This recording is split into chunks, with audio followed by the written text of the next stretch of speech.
ಗುರುಗಳಿಗೆ ನಮಸ್ಕಾರ.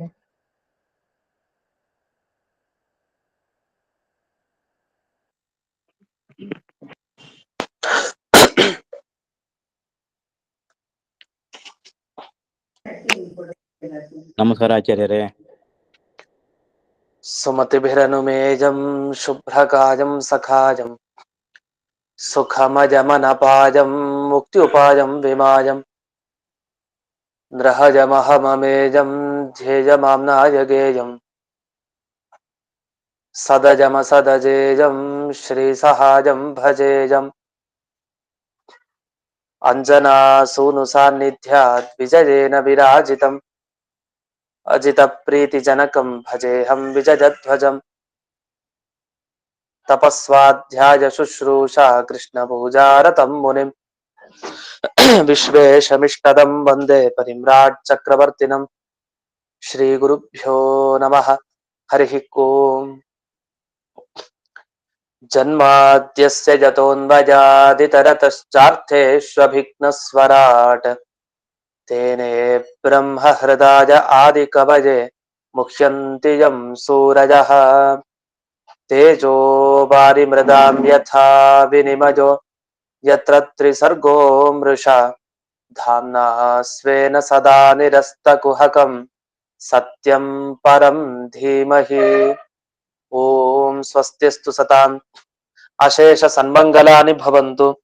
ಸಮ್ಯಕ್ ಶ್ಲೋಕೈಕ ಶ್ರವಣ ಪಠನ ಮಾತ್ರೇಣ ವಕ್ತುಶ್ಚ ಶ್ರೋತॄಣಾಂ ನಿಖಿಲ ಕಲಿಕೃತ ಕಲ್ಮಷ ಅಪನೋದನ ಪಡುತರೆ ಶ್ರೀಮದ್ಭಾಗವತೆ ಮಹಾಪುರಾಣೆ ಪ್ರಥಮ ಸ್ಕಂಧೆ ಚತುರ್ದಶೋಧ್ಯಾಯೇ ಅದ್ಯ ಕಥಾನುವಾದೇ ಸತಿ ಕಿಂಚಿತ್ ಪೂರ್ವ ಕಥಾನುವಾದಃ.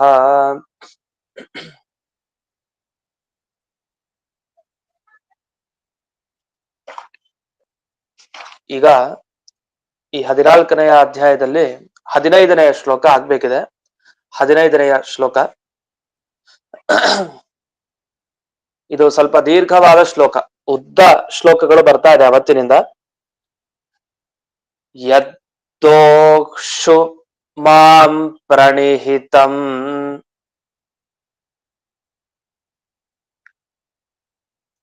ಗುರು ಭೀಷ್ಮ ಕರ್ಣ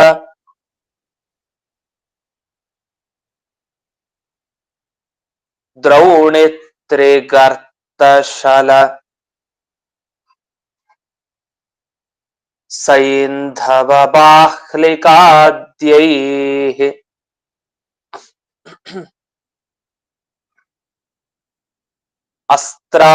ಅಸ್ತ್ರಾಣ್ಯಮೇಯ ಮಹಿಮಾನಿ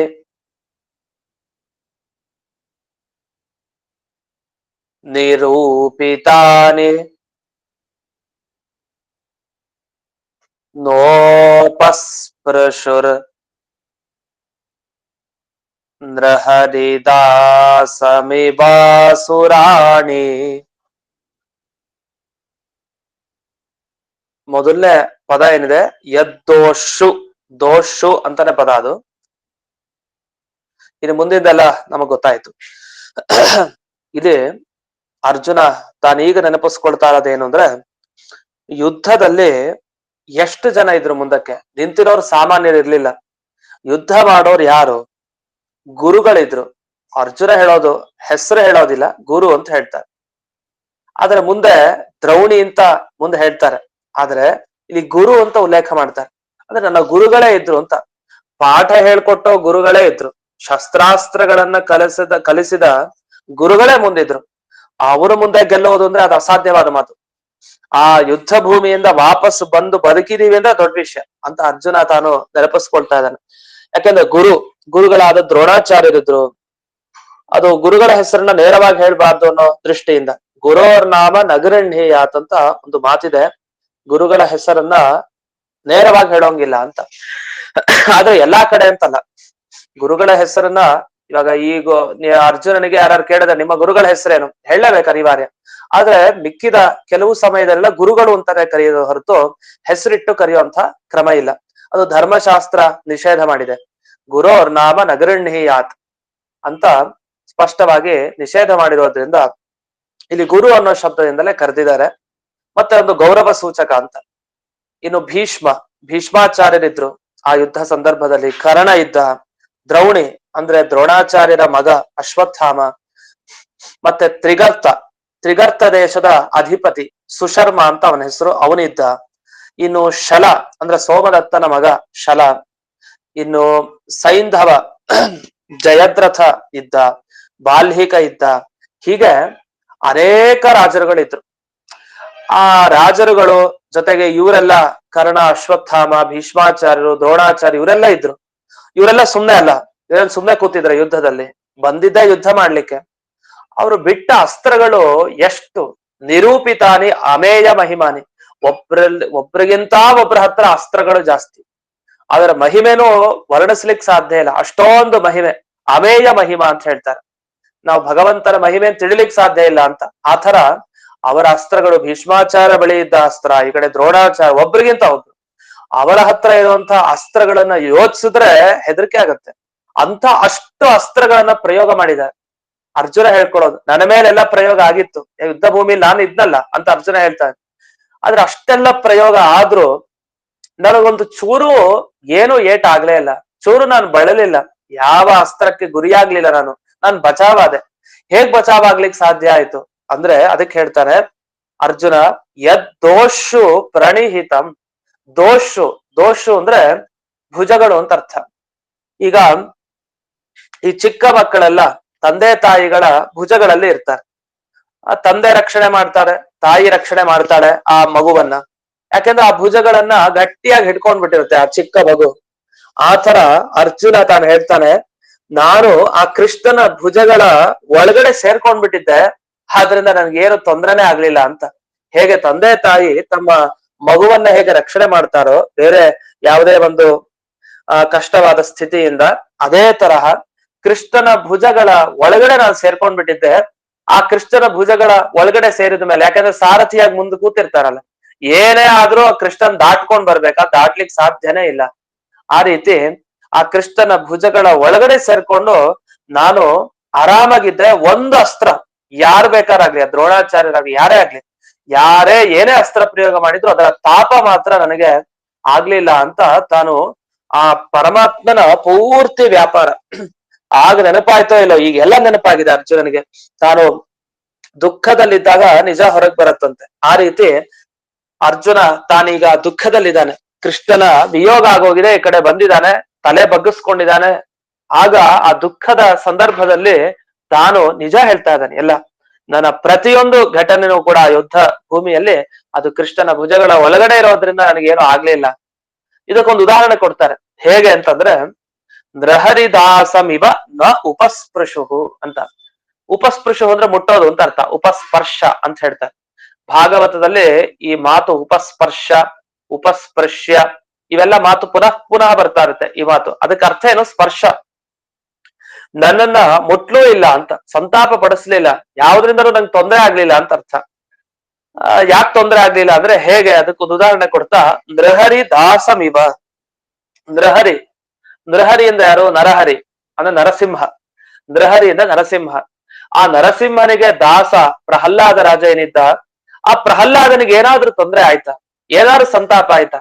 ಎಷ್ಟೋ ಅಡಚಣೆಗಳು ಬಂದು ಪ್ರಹ್ಲಾದನ ತಂದೆನೆ ಮಾಡಿದ್ರು. ಹಿರಣ್ಯಕಶಿಪುವೆ ಎಷ್ಟು ರೀತಿ ಅವನಿಗೆ ತೊಂದರೆಯನ್ನ ಕೊಟ್ಟಿದ್ದಾರೆ. ಹಾವುಗಳ ಮುಖಾಂತರ, ಬೇರೆ ಬೇರೆ ಮುಖಾಂತರ, ಪರ್ವತಗಳ ಮೇಲಿಂದ ಎಸೆಯೋದು, ಎಷ್ಟೆಷ್ಟು ತರ ಅವನಿಗೆ ಕಷ್ಟಗಳನ್ನ ಕೊಟ್ಟಿದ್ದ. ಆಗ ಅಷ್ಟೂ ಕಷ್ಟಗಳನ್ನ ಆ ಪ್ರಹ್ಲಾದ ರಾಜ ತಾನು ಅದರಿಂದ ಆ ಕಷ್ಟಗಳಿಂದ ಪಾರಾದ. ಏನೋ ಅವನಿಗೆ ಸಂತಾಪ ಆಗ್ಲಿಲ್ಲ. ಯಾಕಾಗ್ಲಿಲ್ಲ ಅಂದ್ರೆ ಆ ನರಸಿಂಹದೇವರ ದಾಸ, ನರಸಿಂಹದೇವರ ಭುಜಗಳನ್ನ ಗಟ್ಟಿಯಾಗಿ ಹಿಡ್ಕೊಂಡಿದ್ರು ಅಂತ. ಅಂದ್ರೆ ನರಸಿಂಹದೇವರ ಪಾದ ಭುಜ ಪೂರ್ಣ ಆ ನರಸಿಂಹದೇವರನ್ನ ನಂಬಿದ್ದ. ಆದ್ರಿಂದ ಆ ಪ್ರಹ್ಲಾದ ರಾಜನಿಗೆ ಹೇಗೆ ಚೂರು ಆ ಹಿರಣ್ಯಕಶಿಪುವಿನ ಬಾಧೆ ತಟ್ಲಿಲ್ವೋ, ಅದೇ ತರ ನನಗೂ ಆ ಕೃಷ್ಣನ ಭುಜದ ಒಳಗಡೆ ಇರೋದ್ರಿಂದ ನನಗೆ ಚೂರು ಬಾಧೆ ಆಗ್ಲಿಲ್ಲ ಅಂತ ತಾನು ಆ ಕೃಷ್ಣನ ಅನುಗ್ರಹವನ್ನ ತಾನು ಚಿಂತಿಸ್ತಾ ಇದ್ದಾನೆ ಈ ಸಂದರ್ಭದಲ್ಲಿ ಅರ್ಜುನ. ಇನ್ನು ಮುಂದಕ್ಕೆ ಹೋಗೋಣ. ಮುಂದೆ ಇನ್ನೇ ನೆನಪಿಸ್ಕೊಳ್ತಾನೆ ಅರ್ಜುನ ಅಂದ್ರೆ, ಇದು ಅವನು ನೆನಪಿಸ್ಕೊಳ್ಳೋ ಇನ್ನೊಂದು ಅಪರೂಪದ ಘಟನೆ. ಅದನ್ನ ಮುಂದಿನ ಈ 16ನೆಯ ಶ್ಲೋಕ ತಿಳಿಸ್ತಾ ಇದೆ. ಯನ್ಮೇಂದ್ರಪೇಂದ್ರ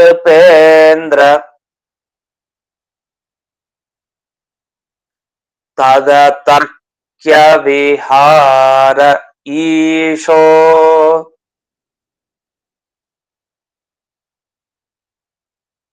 ಯೋ ಲಬ್ಧ ರೂಪಮವದತ್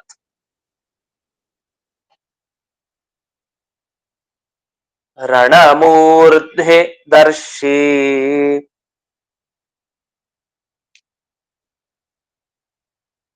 ಯನ್ಮಾಯಯಾವೃತದೃಶೋ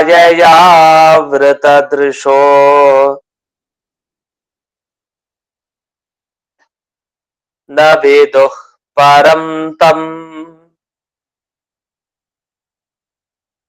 ಸೂತ್ರಾದಯೋ ಹಮಃ ಮಸ್ಮಿ ಮಮೇತಿ ಭವ್ಯಾಃ. ಇಲ್ಲಿ ಕೊನೆಯ ಸಾಲಿನಲ್ಲಿ ಸೂತ್ರಾದಯ ಅಹಂ ಅಹಂ ಅಸ್ಮಿ ಅಂತ ಹೀಗೆ ಬಿಡಿಸ್ಕೊಡ್ಬೇಕದನ್ನ.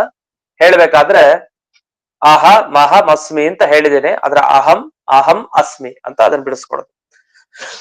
ಸಂಸ್ಕೃತಲ್ಲೆಲ್ಲ ಅಹಂ ಅಂದ್ರೆ ನಾನು ಅಂತ ಅರ್ಥ, ನಮಗ್ ಗೊತ್ತಿದೆ, ಬಹಳ ಪ್ರಸಿದ್ಧ. ಅಹಂ ಅಂದ್ರೆ ನಾನು ಅಂತ ಅರ್ಥ. ಇನ್ನು ಇಲ್ಲಿ ಧರ್ಮರಾಜನಿಗೆ ಹೇಳ್ತಾ ಇದ್ದಾನೆ ಅರ್ಜುನ, ನೃಪೇಂದ್ರ ರಾಜಶ್ರೇಷ್ಠ, ನನಗೆ ಆ ಭಗವಂತ ವಿಶ್ವರೂಪ ದರ್ಶನ ಮಾಡಿಸ್ದ ಅಂತ ಅದನ್ನ ನೆನಪಿಸ್ಕೊಳ್ತಾನೆ. ಭಗವಂತ ತನ್ನ ನಿಜವಾದ ಸ್ವರೂಪ ನನಗೆ ತೋರಿಸಿದನಲ್ಲ, ಎಂಥ ಕಾರುಣ್ಯ ಭಗವಂತನಿಗೆ ಅಂತ ಅರ್ಜುನ ನೆನಪಿಸ್ಕೊಡ್ತಾನೆ. ಅಂದ್ರೆ ಇನ್ನು ಮಿಕ್ಕಿದ್ದೆಲ್ಲ ಒಂದ್ ಕಡೆ ಆದ್ರೆ ಆ ದರ್ಶನ ಕೊಟ್ನಲ್ಲ, ವಿಶ್ವರೂಪ ದರ್ಶನ, ಅದಕ್ಕಿಂತ ಮತ್ತೊಂದ್ ಬೇಕಾ? ದೇವರ ಬಗ್ಗೆ ಸರಿಯಾದ ಪರಿಚಯ ನನಗೆ ಅವತ್ತಿನ ದಿವಸ ಆಯ್ತು ಅಂತ ಅರ್ಜುನ ಹೇಳ್ತಾ ಇದ್ದಾನೆ. ದರ್ಶಿ ಸರ್ವಜ್ಞ ಯಾರ ಪರಮಾತ್ಮ, ಯಹ ಪ್ರಭು ರಣಮೂರ್ತಿ, ಆ ರಣರಂಗದಲ್ಲಿ ನನಗೆ ದರ್ಶನ ಕೊಟ್ಟ. ಆ ರಣರಂಗದಲ್ಲಿ ಎಂಥ ದರ್ಶನ ಕೊಟ್ಟ, ಅವನ ರೂಪ ತೋರಿಸ್ದ, ಅಲಬ್ಧ ರೂಪಂ. ಆ ರೂಪ ಸಾಮಾನ್ಯವಾಗಿ ನೋಡಲಿಕ್ಕೆ ಬರೋದಿಲ್ಲ, ಆ ಭಗವಂತನ ಪ್ರಸಾದ ಆಗಿದ್ರೆ ಮಾತ್ರ, ಅಂಥವರಿಗೆ ಮಾತ್ರ ಆ ರೂಪ ಕಾಣಿಸೋದು. ಅದು ಭಗವಂತನೇ ಬಯಸ್ಬೇಕು, ನಾನು ಇಂಥವನಿಗೆ ರೂಪ, ನನ್ನ ರೂಪ ಸ್ವರೂಪವನ್ನ ತೋರಿಸ್ತೀನಿ ಅಂತ ಅಂಥವನಿಗೆ ಮಾತ್ರ ನೋಡ್ಲಿಕ್ಕೆ ಸಾಧ್ಯ. ಯಾಕೆಂದ್ರೆ ಇಲ್ಲ ಅಂದ್ರೆ ಏನಾಗ್ಬಿಡುತ್ತೆ, ಮಾಯೆಯ, ಅವನ ಮಾಯಾಶಕ್ತಿ ಏನಿದೆ, ಆ ಮಾಯಾಶಕ್ತಿಯಿಂದ ಎಲ್ಲರ ಸ್ವರೂಪ ಮುಚ್ಚಿ ಹೋಗಿದೆ. ಯಾರಿಗೂ ಆ ಭಗವಂತನ ಬಗ್ಗೆ ಸರಿಯಾಗಿ ತಿಳ್ಕೊಳ್ಲಿಕ್ಕೆ ಸಾಧ್ಯ ಆಗ್ತಾ ಇಲ್ಲ. ನಮ್ ಬಗ್ಗೆನೂ ನಮಗ್ ತಿಳ್ಕೊಳ್ಲಿಕ್ಕೆ ಆಗ್ತಾ ಇಲ್ಲ ಸರಿಯಾಗಿ, ದೇವರ ಬಗ್ಗೆನೂ ತಿಳಿಲಿಕ್ಕೆ ಆಗ್ತಾ ಇಲ್ಲ. ಇದಕ್ಕೆ ಕಾರಣ ಏನು? ಮಾಯಾ, ಆ ಭಗವಂತನ ಮಾಯಾ ಶಕ್ತಿ ಹಾಗಿದೆ. ಎಷ್ಟು ಅಂತಂದ್ರೆ ಒಂದು ಮಾತು ಹೇಳ್ತಾರೆ, ಭವ್ಯಾಹ ಸೂತ್ರಾದಯ. ಭಗವಂತನ ತಿಳಿಲಿಕ್ಕೆ ಬಹಳ ಯೋಗ್ಯತೆ ಇರುವಂತ ಸೂತ್ರಾದಿಗಳಿಗೆ ಜ್ಞಾನ ಬರಲಿಲ್ಲ ಅಂತ. ಇಲ್ಲೆಲ್ಲ ಸೂತ್ರ ಅಂದ್ರೆ, ಸೂತ್ರ ಅಂತ ವಾಯುದೇವರಿಗೆ ಹೆಸರು, ಮುಖ್ಯ ಪ್ರಾಣ ದೇವರಿಗೆ ಸೂತ್ರ ಅಂತ ಕರೀತಾರೆ. ಅಂದ್ರೆ ಮುಖ್ಯ ಪ್ರಾಣ ದೇವರಿಂದ ಹಿಡಿದು ಅನೇಕ ಜನರಿಗೆ ಯೋಗ್ಯತೆ ಇತ್ತು ಭಗವಂತನನ್ನು ನೋಡ್ಲಿಕ್ಕೆ, ಅಂದ್ರೆ ಆ ರೂಪ ದರ್ಶನ ಮಾಡ್ಲಿಕ್ಕೆ ಯೋಗ್ಯತೆ ಇತ್ತು ಆ ಯುದ್ಧ ಭೂಮಿಯಲ್ಲಿ. ಆದ್ರೆ ಅವ್ರು ಯಾರಿಗೂ ಕಾಣಿಸ್ಲೇ ಇಲ್ಲ ಭಗವಂತ, ಅವರಿಗೆ ರೂಪ ದರ್ಶನನೇ ಆಗ್ಲಿಲ್ಲ. ಯಾಕೆ ದರ್ಶನ ಆಗ್ಲಿಲ್ಲ ಮುಖ್ಯ ಪ್ರಾಣ ದೇವರಿಂದ ಹಿಡಿದು ಎಲ್ಲರಿಗೆ ಅಂದ್ರೆ, ಅದಕ್ಕೆ ಕಾರಣ ಕೊಡ್ತಾರೆ. ಅಹಂ ಅಹಮಸ್ಮಿ, ಎಲ್ಲರಿಗೂ ಒಂದು ಮಾಯಾಶಕ್ತಿ ಇತ್ತಂತೆ. ಏನ್ ಮಾಯಾಶಕ್ತಿ? ಈಗ ನಾವ್ ಅನ್ಕೊಡ್ತೀವಿ ನಮ್ಮ ಹತ್ರ ಏನ್ ಮಾಯಾಶಕ್ತಿ, ಭಗವಂತನ ಶಕ್ತಿ ಇದೆ, ಭಗವಂತ ಏನ್ ವ್ಯಾಮೋಹ ಮಾಡಿದ ನಮಗೆ ಅಂದ್ರೆ, ಅದು ವ್ಯಾಮೋಹ ಮಾಡೋದು ಅಷ್ಟೇನ್ ಬೇಕಾಗಿಲ್ಲ, ಇಷ್ಟೇ ಸಾಕು. ಏನು? ಅಹಂ ಅಹಮಸ್ಮಿ, ನಾನೇ ಸ್ವತಂತ್ರ, ನಾನೇ ಎಲ್ಲ ಮಾಡೋದು, ನಾನೇ ಸ್ವತಂತ್ರ ಕರ್ತ, ಇದೆಲ್ಲ ನನ್ನದು ಅಂತ ಮಮತೆ ಅಭಿಮಾನ ಇದೆಲ್ಲ ನಮಗೇನಿರತ್ತಲ್ಲ, ಇದೇ ಒಂದು ಮಾಯಾಶಕ್ತಿ ಭಗವಂತ ಬೀಸಿರೋದು. ಅದು ನಮಗ್ ಹೋಗ್ಬೇಕಲ್ಲ, ನಾವು ಸ್ವತಂತ್ರ ಕರ್ತೃ ಅಲ್ಲ, ದೇವರು ಪ್ರೇರಣೆ ಮಾಡಿದ ಹಾಗೆ ನಮ್ಮ ಕರ್ಮಗಳಿಗೆ ಅನುಗುಣವಾಗಿ ನಾವು ವರ್ತಿಸ್ತೀವಿ. ನಮ್ದು ಪೂರ್ಣ ಪರಾಧೀನದ ಸ್ಥಿತಿ. ಹೇಗೆ ಚಿಕ್ಕ ಮಗುವನ್ನ ನಡೆಸ್ಬೇಕು ಅಂತ ಆದ್ರೆ ತಾಯಿ ಹೇಗೆ ಅದರ ಕೈಯನ್ನ ಹಿಡಿದುಕೊಂಡು ನಡೆಸ್ತಾಳೋ, ಆ ರೀತಿ ಆ ಮಗುವಿನ ಪರಿಸ್ಥಿತಿಯಲ್ಲಿ ನಾವಿದ್ದೀವಿ. ಅಂತ ನಾವು ನಮ್ಮ ಬಗ್ಗೆ ಹೇಗ್ ತಿಳ್ಕೊಂಡಿರ್ತೀವಿ, ಆ ಮಗು ತಿಳ್ಕೊಳತ್ತೆ ನಾನೇ ನಡ್ಕೊಂಡು ಹೋಗ್ತಾ ಇದ್ದೀನಿ ಅಂತ. ವಾಸ್ತವಿಕವಾಗಿ ಅದಕ್ಕಂತ ಶಕ್ತಿ ಇಲ್ಲ, ಅದು ತಾಯಿ ಕೈ ಹಿಡಿದುಕೊಂಡು ನಡೆಸ್ಕೊಂಡು ಹೋಗ್ತಾ ಇರೋದು ಅಷ್ಟೇ. ಅದೇ ತರಹ ನಮಗೂ ಅಷ್ಟೇ, ಅದೇ ತರ ಭಗವಂತ ಕೈಯನ್ನು ಹಿಡಿದು ನಡೆಸ್ಕೊಂಡು ಹೋದರೆ ಉಂಟು. ನಾವೇನ್ ಅನ್ಕೊಳ್ತೀವಿ, ನಾವೇ ನಡೀತಾ ಇದೀವಿ, ಇದೆಲ್ಲ ನಂದೇ ನಂದೇ ನನಗ್ ಸೇರಿದ್ದು ಅಂತ ಭಾವನೆಯಲ್ಲಿದ್ದೀವಿ. ಆದ್ರೆ ಇದೇನೋ ನಮ್ ಬಗ್ಗೆ ಹೇಳಿದ್ರೆ ಸರಿ, ಇವ್ರು ನಮ್ ಬಗ್ಗೆ ಹೇಳೋದಿರ್ಲಿ. ಸೂತ್ರಾದಯ ಮುಖ್ಯ ಪ್ರಾಣ ದೇವರಿಗೂ ಹಾಗೆ ಇತ್ತು ಅಂತ ಹೇಳಿದ್ರು.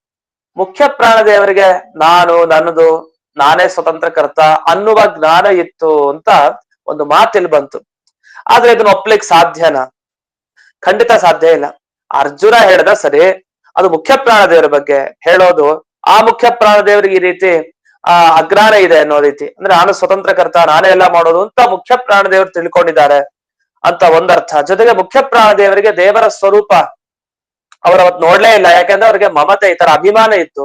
ನನಗಾದ್ರೆ ಇದ್ರೂ ಕೂಡ ಭಗವಂತ ಅಜ್ಞಾನವನ್ನ ಕಳಿಸಿ ನನಗೆ ತೋರಿಸಿದ ಅವನ ದಿವ್ಯ ಸ್ವರೂಪ ಅಂತ ಹೀಗ ಅರ್ಜುನ ತಾನು ನೆನಪಿಸ್ಕೊಳ್ತಾ ಇದ್ದಾನೆ. ಈ ನೆನಪಿಸ್ಕೊಂಡು ಏನು ಮುಂದಕ್ಕೆ ಅತರ್ಕ್ಯ ವಿಹಾರ. ಆದ್ರಿಂದ ಈ ಭಗವಂತ ನನಗೇನು ಅವತ್ತಿನ ದಿವಸ ಆ ದರ್ಶನ ಕೊಟ್ಟ, ಅದನ್ನು ಮಾತ್ರ ಎಂದಿಗೂ ಅದ ಭಗವಂತನ ಆಟ ಇದೆಯಲ್ಲ, ಕ್ರೀಡೆ, ಯಾವಾಗ ಬೇಕೋ ಆಗ ತೋರಿಸ್ತಾನೆ.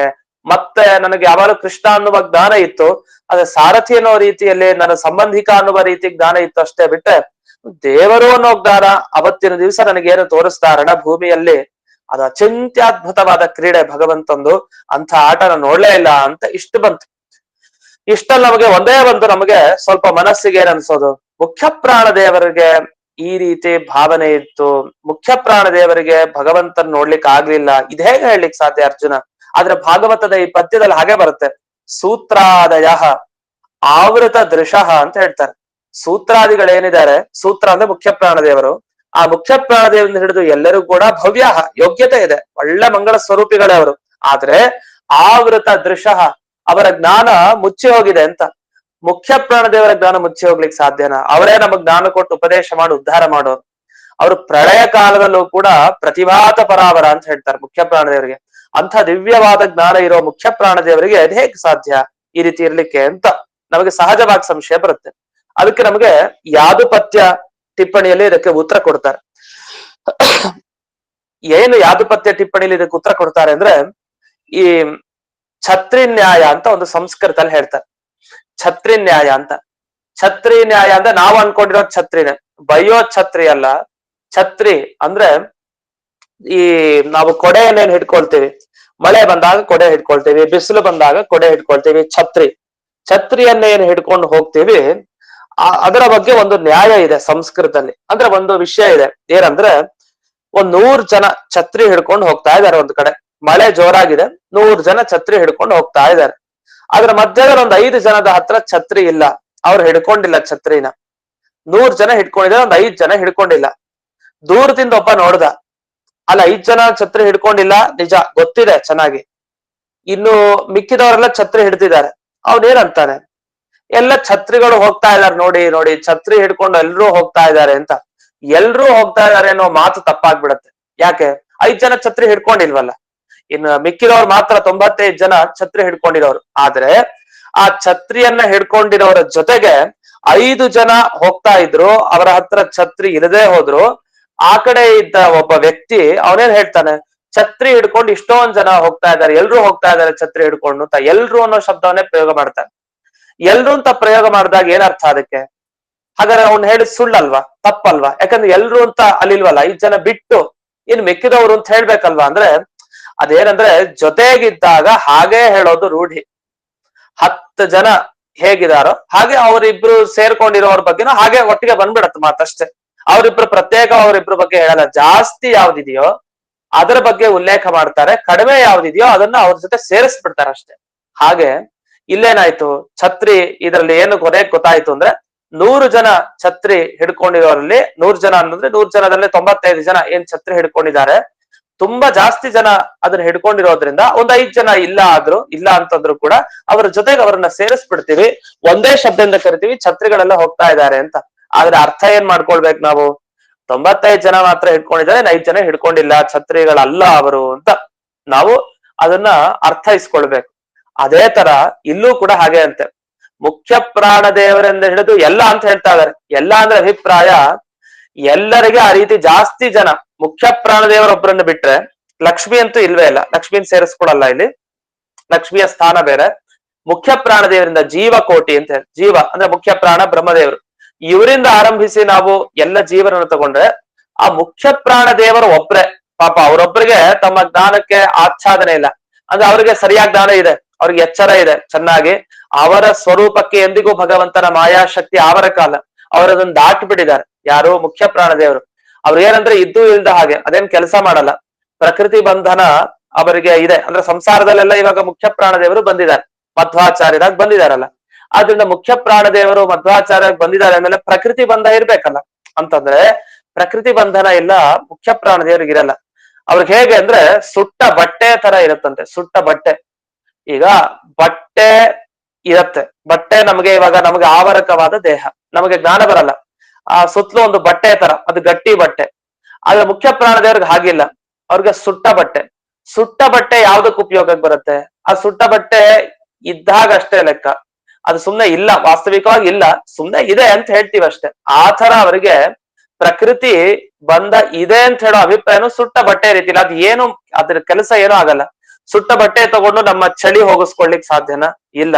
ಚೆನ್ನಾಗ್ ಗಟ್ಟಿಯಾಗಿದ್ರೆ ಬಟ್ಟೆ, ಅದರಿಂದ ನಾವು ನಮ್ಮ ಚಳಿಯನ್ನ ಹೋಗಿಸ್ಕೊಳ್ಬಹುದು. ಹಾಗಾದ್ರೆ ಒಟ್ಟು ಏನ್ ಅರ್ಥ ಆಯ್ತು ಅಂದ್ರೆ, ಸುಟ್ಟ ಬಟ್ಟೆಯ ರೀತಿಯಲ್ಲಿ ಮುಖ್ಯ ಪ್ರಾಣದೇವರಿಗೆ ಆ ಪ್ರಕೃತಿ ಬಂಧ ಇದೆ ಅಂತ ಹೇಳ್ತೀವಿ. ಇದೆಲ್ಲ ನಮಗೆ ನ್ಯಾಯಸುಧಾ ಗ್ರಂಥದ ಮೊದಲಿಗೆ ಹೇಳ್ತಾರೆ, ವಿಲೀನ ಪ್ರಕೃತಿತಯ ಅಂತ ಒಂದು ಮಾತನ್ನ ಹೇಳ್ತಾರೆ ಜಯತೀರ್ಥರು. ಆ ರೀತಿ ಅಂತೂ ಈಗ ಏನಾಯ್ತು, ಒಟ್ಟು ಮುಖ್ಯ ಪ್ರಾಣದೇವರು ಒಬ್ರೆ ಈ ರೀತಿ ಚೆನ್ನಾಗಿ ಸ್ವರೂಪ ತಮ್ಮ ಬಗ್ಗೆ ಗೊತ್ತಿರೋದು, ದೇವರ ಬಗ್ಗೆ ಗೊತ್ತಿರೋದು, ಮಾಯಾಶಕ್ತಿಯ ಬಂಧನ ಅವ್ರಿಗಿಲ್ಲ. ಅವ್ರಿಗೆ ನಾನು ನನ್ನದು ಅನ್ನೋ ಮಮತೆ, ಸ್ವತಂತ್ರತೆ, ಜ್ಞಾನ ಅದ್ಯಾವುದು ಇಲ್ಲ. ಅವ್ರಿಗೆ ಚೆನ್ನಾಗ್ ಗೊತ್ತಿದೆ ದೇವರ ಅಧೀನ ನಾನು ಅಂತ. ಆದ್ರೆ ಅವ್ರ ಜೊತೆಗೆ ಇನ್ಯಾರು ಜೊತೆಗೆ ಬರಲ್ಲ. ಯಾಕೆಂದ್ರೆ ಮಿಕ್ಕಿದವ್ರು ಯಾರ್ಯಾರು ಇದ್ದಾರೆ ಈ ಕಡೆ ಜೀವರಲ್ಲಿ, ಇಂದ್ರದೇವರು, ಇವರೆಲ್ಲ ರುದ್ರದೇವರು, ಇವರೆಲ್ಲ ಯಾರ್ಯಾರು ಇದ್ದಾರೆ ಅವ್ರಿಗೆಲ್ಲ ಮಾಯಾಶಕ್ತಿಯ ಆವರಣ ಇದೆಯಂತೆ. ಆ ಮಾಯಾಶಕ್ತಿ ಆವರಣ ಇರೋದ್ರಿಂದ ಕೆಲವೊಮ್ಮೆ ಆಚೆ ಈಚೆ ಆಗತ್ತೆ. ವಾಯುದೇವರಿಗೆ ಮಾತ್ರ ಎಂದಿಗೂ ಯಾವುದೇ ಕಲಿಬಾಧೆ ಆಗ್ಲಿ ಯಾವ ಬಾಧೆನೂ ಇಲ್ಲ. ಆದ್ರಿಂದ ಆ 100 ಜನರ ಗುಂಪಿನಲ್ಲಿ ಹೇಗೆ ಒಂದು 5 ಜನ ಛತ್ರಿಯನ್ನ ಹಿಡ್ಕೊಳ್ಳದೆ ಹೋದ್ರೆ ಅವ್ರ ಜೊತೆಗೆ ಸೇರಿಸಿ ಬಾಯ್ ಬಿಟ್ಟು ಹೇಳ್ಬಿಡ್ತೀವೋ, ಹಾಗೆ ಅಷ್ಟೊಂದು ಕೋಟಿ ಜೀವರಾಶಿಗಳಲ್ಲಿ ಮುಖ್ಯ ಪ್ರಾಣದೇವರು ಒಬ್ರೇ ಬಾಬಾ. ಇನ್ನೆಲ್ಲರಿಗೂ ಕೂಡ ಭಗವಂತನ ಮಾಯಾಶಕ್ತಿಯ ಇದು ಪ್ರಕಟಣೆ ಆಗೋಗಿದೆ. ಮಾಯಾಶಕ್ತಿಗೆ ಎಲ್ಲರೂ ಕೂಡ ಒಳಪಟ್ಟಿದ್ದಾರೆ. ಆದ್ರಿಂದ ಅನಿವಾರ್ಯವಾಗಿ ಅವ್ರು ಯಾರು ಇದರಿಂದ ತಪ್ಪಿಸ್ಕೊಂಡಿಲ್ಲ. ಅವರ ಜೊತೆ ಮುಖ್ಯ ಪ್ರಾಣದೇವರನ್ನ ಹಾಗೆ ಸೇರಿಸಿ ಹೇಳಿದಷ್ಟೇ ಹೊರತು ವಾಸ್ತವಿಕವಾಗಿ ಮುಖ್ಯ ಪ್ರಾಣದೇವರಿಗೆ ಈ ರೀತಿ ಇದೆ ಅಂತ ಅರ್ಥೈಸ್ಕೊಳ್ಬಾರ್ದು ಅಂತ ಈ ಅರ್ಜುನನ ಈ ಮಾತಿನ ಅಭಿಪ್ರಾಯವನ್ನ ಈ ಭಾಗವತದ ಮುಖಾಂತರ ಹೇಗೆ ನಾವು ತಿಳ್ಕೊಳ್ಬೇಕು ಅನ್ನೋದನ್ನ ಈ ಆಧಿಪತ್ಯ ಟಿಪ್ಪಣಿಯಲ್ಲಿ ಚೆನ್ನಾಗಿ ತಿಳಿಸಿದ್ದಾರೆ. ಇದು ಅದರ ನಿಜವಾದ ಉತ್ತರ. ಇದಾಗಿ ಮುಂದಕ್ಕೆ ಅವನೊಂದು ಮಾತು ಹೇಳ್ತಾನೆ, ತುಂಬಾ ತಪ್ಪು ಮಾಡ್ಬಿಟ್ಟೆ, ನಮ್ ದೊಡ್ಡ ಅಪರಾಧ ಆಗೋಯ್ತು ಅಂತ ಅರ್ಜುನ ತಾನು ತುಂಬಾ ನೋವಿನಿಂದ ಹೇಳ್ಕೊಡ್ತಾ ಇದ್ದಾನೆ. ಅವನದನ್ನ ಸಂತಾಪ, ಅವನಿಗೆ ದುಃಖ, ಛೇ ಅಂತ ಅವನು ತುಂಬಾ ಸಂತಾಪವನ್ನ ವ್ಯಕ್ತಪಡಿಸ್ತಾನೆ. ಆ ಶ್ಲೋಕ ಮುಂದಕ್ಕೆ ನೋಡೋಣ. 17ನೆಯ ಶ್ಲೋಕ. ಸೌತ್ಯೇ ವೃತ ಕುಮತಿನಾ ತ್ಮದ ಈಶ್ವರೋ ಮೇ ಯತ್ಪಾದ ಪದ್ಮಮಭವಾಯ ಭಜಂತಿ ಭವ್ಯಾಃ ಸಂಶ್ರಾಂತವಾಹಮರಯೋ ರಥಿನೋ ಭುವಿಷ್ಠಂ ನ ಪ್ರಾಹರನ್ ಯದನು ಭಾವನಿರಸ್ತಚಿತ್ತಾಃ. ಇಲ್ಲೂ ಕೂಡ ಅಷ್ಟೇ, ಯತ್ ಕೊನೆಯ ಲೈನಲ್ಲಿ ಯತ್ ಅನುಭಾವ ನಿರಸ್ತ ಚಿತ್ತಾಹ ಅಂತ ಹಾಗೆ ಒಂದೇ ಪದ. ಮೊದಲನೇ ಲೈನ್ನಲ್ಲೂ ಕುಮತಿನ ಆತ್ಮದಹ ಅಂತ ಅದೊಂದು ಶಬ್ದ. ಇದಕ್ಕೆ ಅರ್ಥ ಏನು ಅಂದ್ರೆ, ಅರ್ಜುನ ಹೇಳ್ತಾನೆ, ಅಲ್ಲ ಭಗವಂತನ ಪಾದ ಕಮಲ ಹಿಡಿಬೇಕು ಅಂತ ಎಷ್ಟು ಜನ ಬಯಸ್ತಾರೆ. ಯಾಕೆ ಬಯಸ್ತಾರೆ? ಅಭವಾಯ, ಈ ಭವ ಬೇಡ, ಭವ ಅಂದ್ರೆ ಸಂಸಾರ, ಈ ಸಂಸಾರ ಸಾಕು, ಮೋಕ್ಷ ಬೇಕು ಅಂತ ಹೇಳಿ ಭವ್ಯ, ಯಾರ್ಯಾರಿಗೆ ಮೋಕ್ಷ ಯೋಗ್ಯತೆ ಇದೆಯೋ ಹೋಗ್ಲಿಕ್ಕೆ ಅಂತ ಒಳ್ಳೆ ಸಾತ್ವಿಕರು ಜನರು ತಾವೆಲ್ಲ ಭಗವಂತನ ಪಾದ ಯಾವತ್ ಹಿಡಿತೀವಿ ಅಂತ ಕಾಯ್ತಾ ಇರ್ತಾರೆ. ಭಗವಂತನ ಪಾದದ ಬಗ್ಗೆ ಅಷ್ಟು ಅವರಿಗೆ ಶ್ರದ್ಧೆ, ಭಕ್ತಿ. ಯಾಕಂದ್ರೆ ಆ ಭಗವಂತನ ಪಾದ ಕಮಲಗಳು ಸಿಕ್ತು ಅಂದ್ರೆ ನಾವೀ ಸಂಸಾರದಿಂದ ದಾಟ್ತೀವಿ ಅಂತ ಭಗವಂತನ ಪಾದ ಅರವಿಂದಕ್ಕೆ ಯಾವಾರು ಶರಣಾಗತರಾಗ್ತಾ ಇರ್ತಾರೆ. ಅದನ್ನ ಸೇವೆ ಮಾಡ್ತಾನೆ ಇರ್ತಾರೆ. ಯಾಕೆ ಇದನ್ನ ಮಾಡ್ತಾರೆ ಅಂದ್ರೆ ಫಲಕ್ಕೋಸ್ಕರ, ಮೋಕ್ಷ ಸಿಗ್ಬೇಕು ಅನ್ನೋದಕ್ಕೋಸ್ಕರ. ಅದು ನಿಷ್ಕಾಮವಾಗಿ ಏನಿಲ್ಲ, ನಮ್ ಮೋಕ್ಷ ಸಿಗ್ಲಿ ಅಂತೊಂದು ಅಂತೂ ಭಗವಂತನ ಬಗ್ಗೆ ಭಕ್ತಿ ಶ್ರದ್ಧೆಗಳು ಇದೆ. ಅವಾಗ ಅರ್ಜುನ ತಾನು ನೆನಪಿಸ್ಕೊಳ್ತಾನೆ, ಅವತ್ತಿನ ದಿವ್ಸ ಅಂಥ ಭಗವಂತ ಎಲ್ರೂ ಬಯಸ್ತಾರೆ ಅವನ ಪಾದ ಕಮಲಗಳನ್ನ. ನನಗೆ ಎಂಥ ಕೆಟ್ಟ ಬುದ್ಧಿ ನನಗೆ ಅಂತ ಹೇಳ್ತಾನೆ ಅವನೇ. ಆತ್ಮದಹ ಈಶ್ವರ ಕುಮತಿ ನಾಮೆ. ನನ್ ತುಂಬಾ ಕೆಟ್ಟ ಬುದ್ಧಿ. ಯಾಕೆಂದ್ರೆ ಸೌತ್ಯೇ ವೃತಃ, ನಾನೊಬ್ಬ ಸಾರಥಿಯನ್ನಾಗಿ ನಾನು ಬಳಸ್ಕೊಂಡ್ಬಿಟ್ಟೆ ಕೃಷ್ಣನನ್ನ. ಅವನ್ ದೇವರ ಕೈಕಾಲು ಹಿಡ್ಕೊಳ್ಲಿಕ್ಕೆ ಎಷ್ಟು ಜನ ಕಾಯ್ತಾರೆ. ಮೋಕ್ಷಕ್ಕೆ ಹೋಗ್ಬೇಕು ಅಂತ ಯಾರ್ಯಾರಿದ್ದಾರೆ ಅವನ ಕಾಲು ಹಿಡಿಲಿಕ್ಕೆ ಎಲ್ರೂ ಕಾಯ್ತಾ ಇದ್ದಾರೆ. ಅವನ ಸ್ಪರ್ಶ ಆಗಕ್ಕೆ ಎಲ್ರೂ ಕಾಯ್ತಾ ಇದ್ದಾರೆ. ಇಡೀ ಭೂಮಂಡಲದಲ್ಲಿ ಎಲ್ರು ಯಾರ್ಯಾರಿದಾರೋ ಅವರೆಲ್ಲ ಮೋಕ್ಷವನ್ನು ಬಯಸೋರು. ಅಂಥದ್ರಲ್ಲಿ ಅಂಥ ದೊಡ್ಡ ವ್ಯಕ್ತಿನ ಹೋಗಿ ನನ್ನಂತ ಕೆಟ್ಟ ಬುದ್ಧಿ ಇರೋನು ಅವನ ಅರ್ಜುನ ಹೇಳ್ತಾರೆ ಕುಮತಿ ನಾಮೆ. ನಾ ಏನ್ ಮಾಡ್ದೆ ಸೌತ್ಯ ವೃತಃ, ಹೋಗಿ ಸಾರಥಿ ಅವನು ವಹಿಸೋ ಹಾಗೆ ನಾನ್ ಮಾಡ್ಬಿಟ್ನಲ್ಲ ಅಂತ. ಅದ್ ಯಾಕೆ ಅಷ್ಟೇ ಅಲ್ಲ, ಅವನು ಹೇಳ್ತಾನೆ ಒಂದು ಕ್ಷಣದಲ್ಲಿ ಕೃಷ್ಣ ಇಲ್ಲದೆ ಹೋದ್ರೆ ಸಾರಥಿಯಾಗಿ ನನ್ನ ಕಥೆ ಏನು ಅಂತ ಅವನು. ಅದಕ್ಕೆ ಸಾರಥಿಯಾಗಿ ಬಂದದ್ದು ಒಂದು ಅನುಗ್ರಹ ಅಂತ ಅವ್ನು ಭಾವಿಸ್ತಾ ಇದ್ದಾನೆ. ಯಾಕಂದ್ರೆ ಒಂದು ಸಂದರ್ಭದಲ್ಲಿ ಜಯದ್ರಥನ ವಧೆ ಆಗ್ಬೇಕಾಗಿತ್ತು. ಆ ಜಯದ್ರಥನ ವಧೆ ಸಮಯದಲ್ಲಿ ಈ ಅರ್ಜುನನ ಈ ಕುದುರೆಗಳೇನಿತ್ತು ಆ ಕುದುರೆಗಳಿಗೆ ನೀರು ಬೇಕಾಗಿತ್ತು. ಬಹಳ ಬಾಯಾರಿಕೆ, ಅವುಗಳಿಗೆ ಸುಸ್ತಾಗ್ಬಿಡಿದೆ ಆ ಕುದುರೆಗಳಿಗೆ ನೀರನ್ನ ಕುಡಿಸ್ಬೇಕು ಅಂತ ತಾನು ಅರ್ಜುನ ಕೆಳಕ್ಕಿಳಿದ, ಭೂಮಿಗಿಳಿದ, ರಥದಿಂದ ಇಳಿದು ತಾನು ವಾರುಣಾಸ್ತ್ರ ಪ್ರಯೋಗ ಮಾಡ್ದ. ಆ ವಾರುಣಾಸ್ತ್ರ ಅಂದ್ರೆ ವರುಣನಿಗೆ ಸಂಬಂಧಪಟ್ಟ ಅಸ್ತ್ರ ಪ್ರಯೋಗ ಮಾಡಿದ ಕೂಡಲೇ ಅಲ್ಲಿ ನೀರು ಬಂತು. ಆ ನೀರು ಬಂದ ಕೂಡಲೇ ಆ ನೀರನ್ನ ಕುಡಿಸಿ ಆ ಕುದುರೆಗಳಿಗೆ ಆ ಬಾಯಾರಿಕೆ ಹೋಗಿಸ್ಬೇಕು ಅಂತ ಅರ್ಜುನ ಕೆಳಗ್ ನಿಂತ. ಆ ಸಂದರ್ಭದಲ್ಲಿ ರಥದ ಮೇಲೆ ಇದ್ರು ಯಾರು, ಈ ಕರ್ಣ, ಇವರೆಲ್ಲ ನಿಂತಿದ್ರು. ಅವ್ರು ನಿಂತಾಗ ಅರ್ಜುನನ ಮೇಲೆ ಒಂದೇ ಸರಿ ಪ್ರಯೋಗ ಮಾಡಿದ್ರೆ ಮುಗ್ದೇ ಹೋಗ್ತಾ ಇತ್ತು ಕಥೆ. ಆದ್ರೆ ಆ ಸಂದರ್ಭದಲ್ಲಿ ಏನಾಗೋಯ್ತು, ಆ ಕೃಷ್ಣ ಆ ಕರ್ಣರ ಬುದ್ಧಿ ಏನಿತ್ತಲ್ಲ ಆ ಬುದ್ಧಿಯನ್ನ ಮೋಹಗೊಳಿಸ್ಬಿಟ್ಟಿದ್ದ. ಅವ್ರಿಗೆ ಅನಿಸ್ಲೇ ಇಲ್ಲ ಪ್ರಯೋಗ ಮಾಡ್ಬೇಕು ಅಂತ. ಅಂದ್ರೆ ಕೃಷ್ಣ ಎಷ್ಟು ಅನುಗ್ರಹ ಮಾಡಿದಾನೆ. ನಾನು ಅವತ್ತಿನ ದಿವಸ ಇಳಿದಾಗ ನನ್ನ ಹತ್ರ ಏನು ಇರ್ಲಿಲ್ಲ. ಆ ಸಂದರ್ಭದಲ್ಲಿ ಅಸ್ತ್ರಗಳು ಕೈಯಲ್ಲಿ ಏನೂ ಇರ್ಲಿಲ್ಲ. ಕೈಯಲ್ಲಿ ಏನು ಇಲ್ಲದೇನೆ ನಾನು ನಿಂತಿದ್ದೀನಿ. ನನ್ನ ಕುದುರೆಗಳಿಗೆ ಬಾಯಾರಿಕೆ ಆಗಿದ್ದ ನೀಗಿಸ್ಬೇಕು ಅಂತ. ಅಷ್ಟೊತ್ತಿಗೆ ರಥಾರೂಢನಾದ ಕರ್ಣ ಒಂದು ಸರಿ ಪ್ರಯೋಗ ಮಾಡಿದ್ರೆ ನನ್ನ ಕಥೆ ಏನು. ಆದ್ರೆ ಏನೂ ಆಗ್ಲಿಲ್ಲ. ಯಾಕೆಂದ್ರೆ ಆ ಕರ್ಣನ ಬುದ್ಧಿ ಮೋಹಿತ ಆಗ್ಬಿಟ್ಟಿತ್ತು. ಆ ಕರ್ಣನ ಬುದ್ಧಿ ಚೇಂಜ್ ಆಗೋಯ್ತು. ಆ ಕರ್ಣನ ಬುದ್ಧಿ ಆವರಣ ಹೇಗಾಯ್ತು, ಯಾರಿಂದ ಆಯ್ತು, ಅದು ದೇವರ ವ್ಯಾಪಾರ. ದೇವರು ತಲೆ ಓಡಿಸ್ಲೇ ಇಲ್ಲ, ಅಲ್ಲಿ ಬುದ್ಧಿ ಓಡಿಸ್ಲಿಲ್ಲ ಕರ್ಣನಿಗೆ, ಅಷ್ಟೇ ಸಾಕು. ಹಾಗಾದ್ರೆ ಏನು, ಭಗವಂತ ಕೆಟ್ಟವರ ಬುದ್ಧಿನ ಅಲ್ಲಿ ಅಷ್ಟೇ ಉದಾಸೀನವಾಗಿ ಮಾಡ್ಬಿಟ್ರೆ ಆಗೋಯ್ತು. ತಲೆಯನ್ನ ಆಚೆ ಈಚೆ, ಆ ಬುದ್ಧಿಯನ್ನ ಆಚೆ ಈಚೆ ಮಾಡ್ಬಿಟ್ರೆ ಸಾಕು ಪರಮಾತ್ಮ. ಎಂಥ ದುಷ್ಟರು ಕೂಡ ನಮ್ಮ ಮೇಲೆ ಏನೂ ಮಾಡ್ಕೊಳ್ಲಿಕ್ ಸಾಧ್ಯ ಇಲ್ಲ. ಹಾಗಾಗಿಯೇ ನಾವು ಭಗವಂತನ ಹತ್ರ ನಾವೆಲ್ಲ ಈ ಶತ್ರುಗಳು ಪರಾಜಿತ ಸೋಪದಲೆ ಅಂತ ನಾವೆಲ್ಲ ಮನ್ಯು ಸೂಕ್ತ ಹೇಳಿ, ಶತ್ರುಗಳ ಬಾಧೆ ನಮಗಿಲ್ದೆ ಇರಲಿ, ಶತ್ರುಗಳು ಅವ್ರ ಪರಾಭವ ಆಗ್ಲಿ ಅಂತ ಏನರ್ಥ, ಅವ್ರ ಬುದ್ಧಿ ಬದಲಾಗ್ಬಿಟ್ಟ ಸಾಕಲ್ಲ ಶತ್ರುಗಳದ್ದು. ಅವ್ರ ಯಾಕೆ ಸಾಯ್ಬೇಕು, ಅವ್ರ ಬುದ್ಧಿ ಸ್ವಲ್ಪ ಆಚೆ ಈಚೆ ಭಗವಂತ ಬದಲು ಮಾಡ್ಬಿಟ್ರೆ ನಮ್ಮ ಬಗ್ಗೆ ದ್ವೇಷನೇ ಹೊರಟೋಗುತ್ತೆ ಆ ಶತ್ರುಗಳಿಗೆ. ಈ ರೀತಿ ಇಲ್ಲಿ ಆ ಅರ್ಜುನ ಆ ಮಾತನ್ನ ನೆನಪಿಸ್ಕೊಂಡ, ಅವರ ಬುದ್ಧಿ ವ್ಯಾಮೋಹಗೊಂಡು ನನಗೆ ಯಾರು ಪ್ರಹಾರಣೆ ಮಾಡ್ಲಿಲ್ಲ, ಇಂಥ ಒಬ್ಬ ತನ್ನನ್ನೇ ಕೊಟ್ಟು ನನಗೆ ಕಾಪಾಡುವಂತ ಕೃಷ್ಣ ಎಲ್ಲಾದ್ರೂ ಸಿಗ್ತಾನ, ನನ್ನಂಥ ಕೆಟ್ಟ ಬುದ್ಧಿ ನಾನು ಸಾರಥಿಯನ್ನಾಗಿ ಮಾಡ್ಕೊಂಡೆ, ಆದ್ರೆ ಅವನು ನನಗೆ ಎಂದೆಂದಿಗೂ ಅನುಗ್ರಹ ಪ್ರತಿ ಕ್ಷಣ ಮಾಡ್ತಾ ಇದ್ದ ಅಂತ ಇಷ್ಟು ಮಾತುಗಳನ್ನ ನೆನಪಿಸ್ಕೊಂಡು ಮುಂದೆ ಚೆನ್ನಾಗಿ ನೆನಪಿಸ್ಕೊಳ್ತಾನೆ. ನನ್ನನ್ ಕೃಷ್ಣ ಹೀಗೆಲ್ಲ ಕರಿತಾ ಇದ್ದ, ಹಾಗೆ ಹೀಗೆ ಅಂತ ತಾನು ಆ ಕೃಷ್ಣ ತನ್ನನ್ನ ಕರೆಯುವಂತ ನಾಮಗಳೇನಿತ್ತು, ಅರ್ಜುನನ್ನ ಕರಿಬೇಕಾದ್ರೆ ಯಾವ ಶಬ್ದವನ್ನ ಕೃಷ್ಣ ಬಳಸ್ತಾ ಇದ್ದ ಅನ್ನೋ ವಿವರಣೆ ಕೂಡ ಅವನೇ ಮಾಡಿ ತಾನು ನೆನಪಿಸ್ಕೊಳ್ತಾನೆ. ಅಂತೂ ಈ ಅರ್ಜುನನಿಂದ ಕೃಷ್ಣನಾಮ ಸ್ಮರಣೆ, ಕೃಷ್ಣನ ಚರಿತ್ರೆ ಸ್ಮರಣೆ, ಕೃಷ್ಣನ ಉಪಕಾರ ಸ್ಮರಣೆ ನಿರಂತರ ಈಗ ಭಾಗವತಲ್ಲಿ ನಡೀತಾ ಇದೆ. ಇನ್ನು ಮುಂದೆ ಅವನೇನೇನು ಸ್ಮರಣೆಗಳನ್ನ ಇನ್ನು ಮುಂದೆ ಮಾಡ್ಕೊಳ್ತಾ ಹೋಗ್ತಾನೆ, ಅದನ್ನ ನಾಳೆ ದಿವಸ ನೋಡೋಣ ಅಂತ ಹೇಳ್ತಾ ಇಂದಿನ ಪಾಠವನ್ನ ಅಸ್ಮದ್ ಗುರುವಂತರ್ಗತ ವ್ಯಾಸತೀರ್ಥ ಗುರುವಂತರ್ಗತ ಭಾರತೀಯ ರಮಣ ಮುಕ್ತ ಪ್ರಾಣ ಅಂತರ್ಗತ ದೇವನ್ ಮೂಲ ಗೋಪಾಲ ಕೃಷ್ಣನಿಗೆ ಅರ್ಪಣೆ ಮಾಡ್ತೇನೆ.